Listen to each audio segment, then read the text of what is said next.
ఎదిరించగలను, ఎదుటి వాళ్ళ గురించి నీకు అనవసరం, ఎదుటి వాళ్ళ మీద కామెంట్ చేయకూడదు.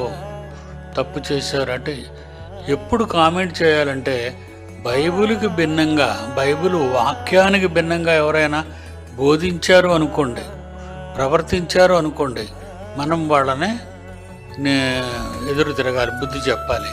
ఫర్ ఎగ్జాంపుల్, నువ్వు తప్పు చేసావు అని ఒకవేళ మనం ఎవరినైనా అన్నామంటే అప్పుడు ఎదిరించండి.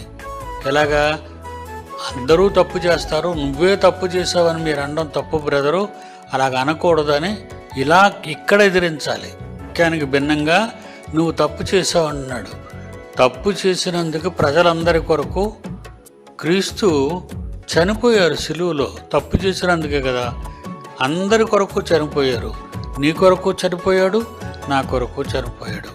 యేసు రక్తము ద్వారా పాపాలతో